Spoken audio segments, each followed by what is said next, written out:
A good day to have Meacham on, as House lawmakers are set to vote today again on who should be their next speaker. For the third straight day yesterday, a Republican stalemate over who should get the gavel ended in no nominee receiving the 218 votes required to become speaker. Like on Tuesday and Wednesday, House Democrats unanimously voted for their new minority leader, Hakeem Jeffries. But a small faction of the Republican Party, which won back a slim House majority in November's midterm elections, continued to stand in the way of former minority leader Kevin McCarthy's bid for the speakership.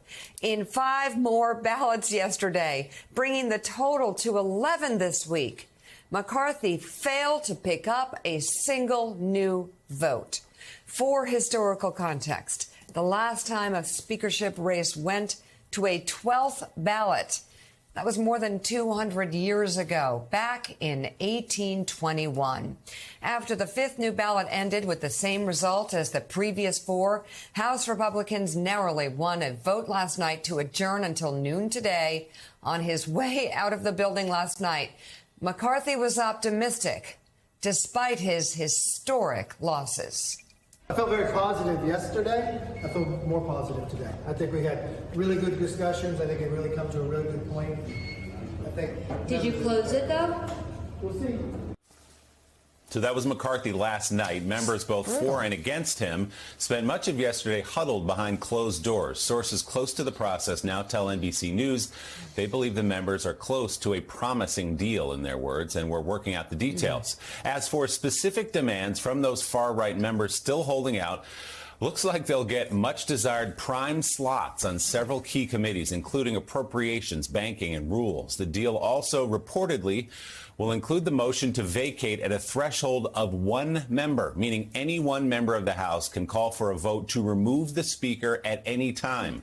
That concession reportedly comes with the promise the tool won't be misused. But despite all that, it still will not necessarily assure McCarthy the speakership, because NBC News sources are not even certain how many votes phase 1 of this deal would actually net for McCarthy. Remember, there's still all those people who say, I will never vote for the guy. Sources do say it would be several votes and show he has some momentum, and then would deal with the remaining no's on an individual basis. But even at the end of all this and this reporting and all these meetings, Joe, you still had people like Matt Gaetz and others ripping McCarthy, saying, I still will never vote for this guy. Remember, he can only give up 4 votes.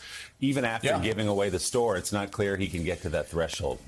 This is not a speakership being debated at this point. Yeah, I mean, this is... I don't understand. It's a joke. I don't understand. Sorry to be Tom Hanks and big. I don't get it. I don't get it. Jen Psaki. Wait, 1 vote? I can't tell you how many times I've given people the advice throughout my life.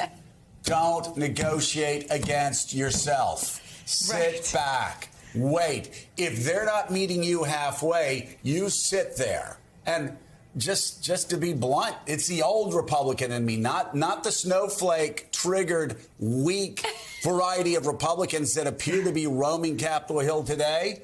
I would sit there and I would rather die than continue negotiating against myself. Die politically. And I've told people that a million times. I would rather die politically than cave into you here, and I'll just stare you down. Kevin McCarthy, right now, he's negotiating against himself. Every night we hear of him giving away more power. That's not only bad for him, it's bad for the Republican Congress, it's bad for the Republican Party, and it's bad for America when it's time to start passing budgets, when it's time to start increasing the debt ceiling, when it's time to start doing the really, really tough things. And as Willie just said, national security. He's not even negotiating with the 4 or 5 people that say they will never vote for him. He's giving away even more of the store, negotiating against himself to only get halfway there. This is one of the weakest public displays I've ever seen. Exactly. I mean, and Joe, the other rule of politics, I'm sure from many years in politics and elected office, is try to avoid going to a vote if you don't have the votes, right? Right. I mean, we all have been sitting here thinking maybe he has a secret plan. Is there a secret plan, right? It reminds me of that West Wing episode, The Secret Plan for Inflation. We keep thinking that he has a way to get there. He has not had a way to get there 11 times. Today is time 12. And to your point, Joe, every time he goes through the round of negotiations, or people who are his supporters, they give up something, and they give up things that are significant. And at a certain point, other members of the Republican Party who aren't currently holding him hostage, who have been supporting him, may say, you know what? I'm not for this. I'm not going to go down this road with you. That's going to create more chaos, make it easier. The Club for Growth deal yesterday that was announced, for example, makes it easier for wackadoos to get elected because the Club for Growth won't be spending money against them. It makes it easier for chaos to continue in Congress because it will be easier for a vote of no confidence. So there's a certain point, Joe, where the other members of the party are going to say no more. And every time we have a round, concessions are given up. I've got to say, and again, of course, nobody will listen to me, and because they haven't listened to me for 6 years and they keep losing in the Republican Party, you do what you want to do. You want to keep losing, you keep losing. If I'm in the Republican Party's place right now, I get a group of leaders together, I have all 201 of them stand, or all 200 of them stand in front of microphones and say, hey, guess what? Guess what? All of those things we offered you, all of those concessions, they're off the table. You lost. We gave it to you. You didn't take it. You lost. We're starting all over. And guess what? Correct. We still have 200 votes. And guess what? We still have 90% of the Republican caucus on our side. Go to hell. We're not moving. And you're just negotiating against yourself.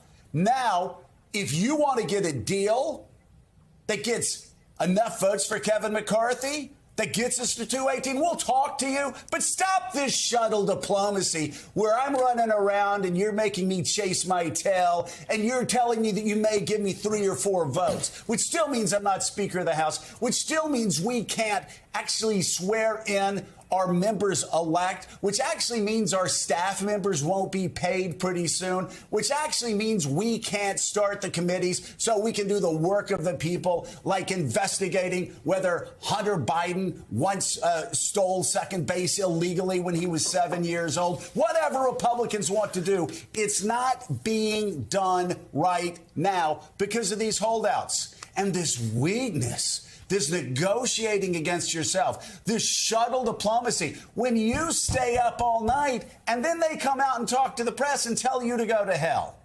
Just stop, Kevin. This is for you. You want this job too much.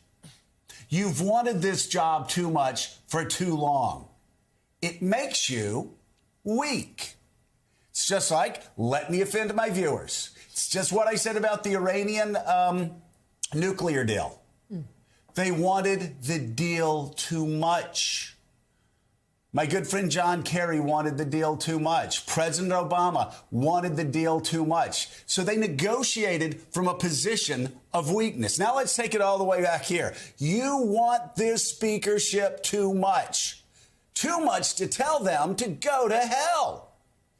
And let the world come to you. Sit there with your 200 members and let it come to you. You got to stop giving up all these concessions. You got to tell them we're back actually at square one and you have none of that until you can deliver me 218 votes. And if you all can't deliver me 218 votes, don't waste my time. I will sit on this floor with my 200 friends, and we will sit here and keep voting until hell freezes over. And if you want to wreck the Republican Party, if you want to wreck the country, all right, fantastic. You do it. It's on your shoulders, not ours. And that's the sermon for today, and how Republicans used to think and how Republicans used to play hardball, because they sure as hell aren't playing it now. This is so weak and pathetic. Right now.